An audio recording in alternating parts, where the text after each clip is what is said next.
Nous sommes concepteurs et fabricants de PLV.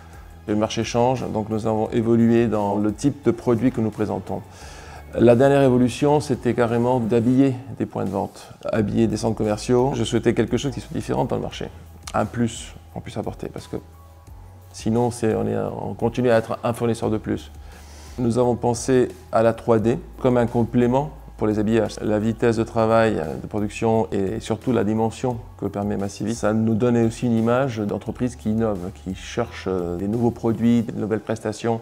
Enfin, ce que je voulais moi, c'est quand cette idée de 3D soit très populaire, être justement dans une position très avancée sur le domaine. On a fait beaucoup de bruit, on a fait beaucoup de présentations, on a justement acquis le système une année qui était 2018, où on avait 2 salons. Après, il a fallu présenter, il a fallu visiter, et évidemment, c'est quelque chose qui doit mûrir avec le temps. En tout cas, ce qui est bien, c'est qu'ils savent que ça existe, et tôt ou tard, ils vont avoir besoin d'un élément en 3D.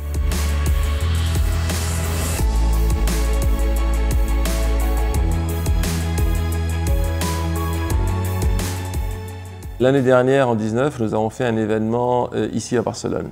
Et le but de l'événement, c'est justement de présenter les possibilités de la 3D. Et nous attendions au début entre 60 et 50 personnes, nous avons eu 140 personnes qui sont venues. Des clients, des agences, des architectes, donc ça fait boule de neige. L'idée d'Adecco, c'est, on n'est pas fabricant de PLV, on donne un service. On parle d'un service complet, et quand on parle de service complet, c'est pour ça qu'on a donc notre agence de communication qui peut faire des maquettes, qui peut réaliser des projets, qui peut dessiner des intérieurs de boutique. C'est là où la 3D complémente très bien. C'est toujours du sur-mesure. Et le fait qu'une société lui propose le tout, c'est un avantage pour eux. L'avantage de la 3D, c'est qu'on peut travailler d'autres marchés. Et d'ailleurs, ça nous ouvre des portes auxquelles on ne pensait pas avant. On parle d'architecte, on parle d'aménagement d'intérieur, on parle de scènes de théâtre. Donc pour cela, on a fait appel à quelqu'un qui vient d'un autre marché complètement différent. Et c'est vrai que c'est une façon d'innover, c'est une façon de bouger. On ne peut pas rester dans le même secteur, dans le même créneau.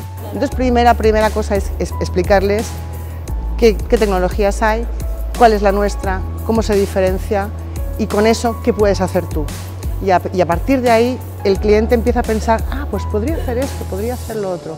Esto es un poco para incentivar que ellos ya empiecen a utilizar esta tecnología dentro de sus campañas.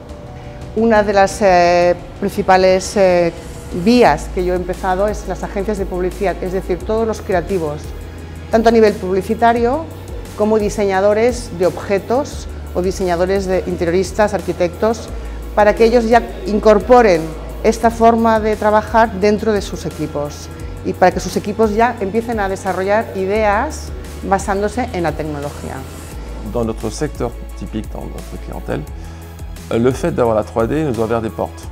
Que si on n'avait pas eu la 3D, le client, même s'il nous connaît, il ne nous aurait pas reçus. Concrètement, un groupe où j'ai été à la porte du groupe pendant 20 ans et on n'est jamais rentré.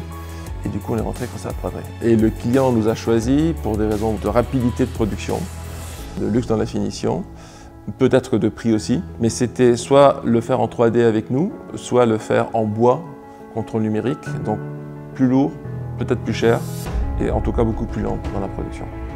L'impression 3D grand format, l'avantage c'est tout de suite, avec un fichier 3D bien construit, on est capable de mettre en marche la machine en quelques minutes. On n'a pas besoin de X heures de réglage. C'est quand même d'une rapidité quand même assez déconcertante. Il n'y a pas de limite au volume, il n'y a pas de limite à la forme et ça a de la tronche. On s'est dit que c'était peut-être pas bien de faire des objets statiques, mais peut-être justement de faire du mouvement. Donc la première idée qu'on a exposée dans un salon ici à Barcelone, au ISPAC, c'était un pot de dernier ongle où il y avait une goutte qui tombait et qui faisait une grosse flaque. Mais je trouve que travailler le mouvement, c'est plus dynamique, c'est plus impactant. Le mot magique, c'est le wow.